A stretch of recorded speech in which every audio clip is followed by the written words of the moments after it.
Hi, I'm Alex Marsden, and I'm interviewing my husband Michael Chisnall, who is a dual Australia and UK citizen, about his English link.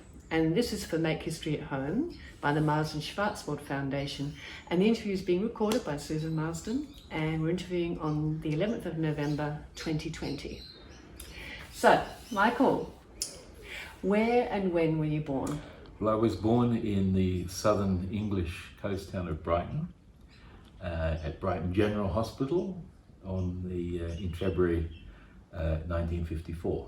Great, and that's in Sussex, isn't it? Sure is. Yeah, beautiful. And can you tell us a little bit about your family background? Well, we'd always been people in England from the south.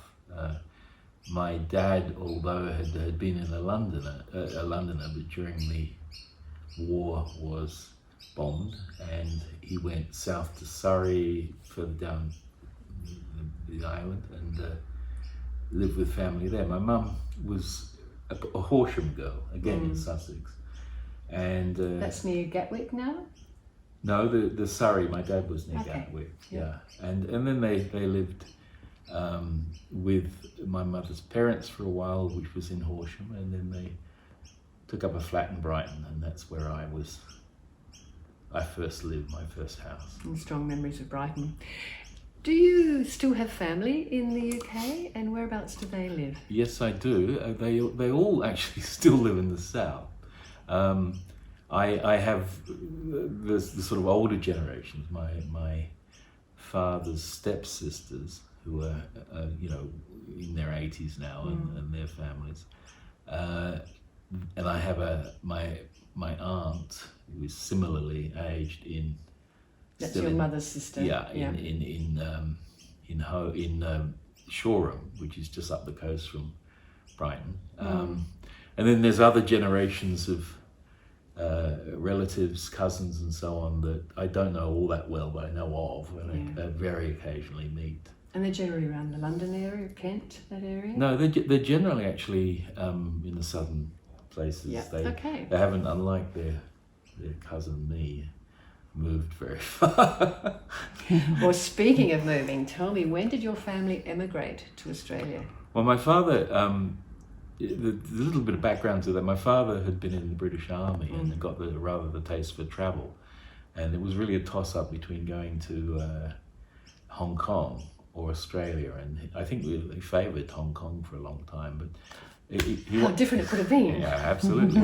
But they ended up in 1963 doing the paperwork and coming to South Australia, and so we migrated. I think about November 1963, and we arrived in Fremantle just almost around Christmas '64. Amazing trip on the boat. Yeah. Yeah. So.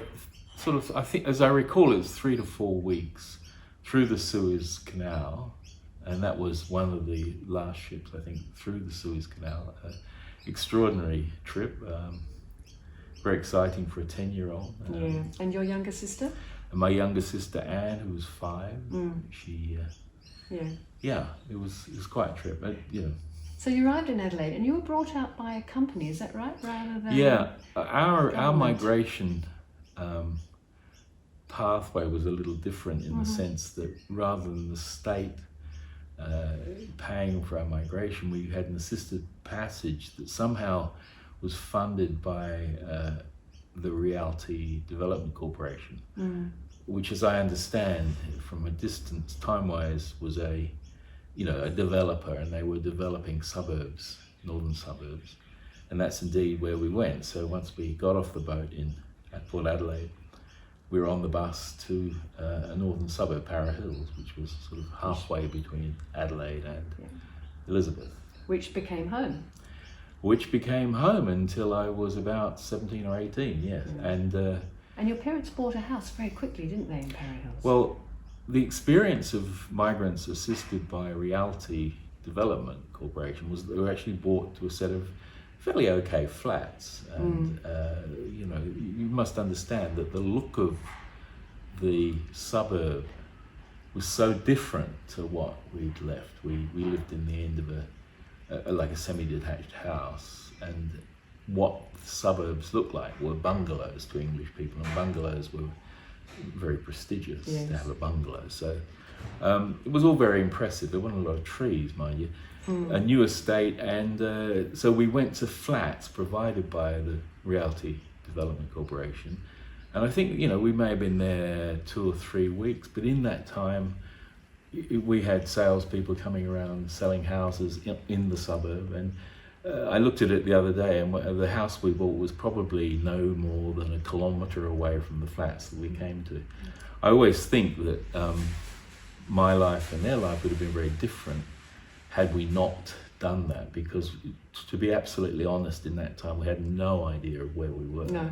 Or where Adelaide was, or what the look and culture of But South Australia was. We're absolutely thrilled to buy this detached house, a wonderful house. Yeah. And how is this different then from, because it was there were a lot of immigrants in that area. How is your family's experience different from other immigrants? Well, there's really 2 answers to that. There were immigrants who come to Para Hills from really all over Europe. The preponderance was England, the UK, and Northern England. But there were Dutch people and German people and so on. There were, as I recall, very few Australians. Yes. And that in itself was interesting experience, because ghetto, in a way we were in a expat community with Europeans. Yeah.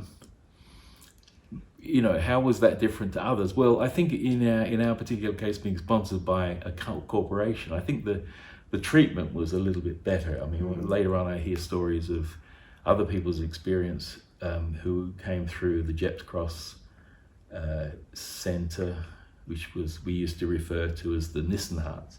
And, their experience was somewhat more difficult. Yeah, a bit more fraught. Sure. Yeah. Sure. So you were a fairly smooth transition then into some concept of Australia.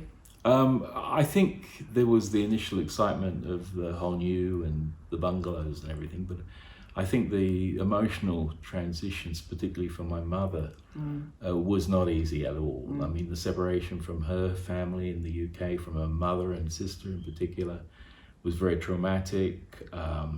And I would say she never really got over that for about 30 years. That's right, when she did go back for a visit after that length of time. Well, she went back for a number of visits, but it was after 30 years she went on a visit and came back and said, I couldn't live there anymore. She now felt she was Australian. Thank you, Michael.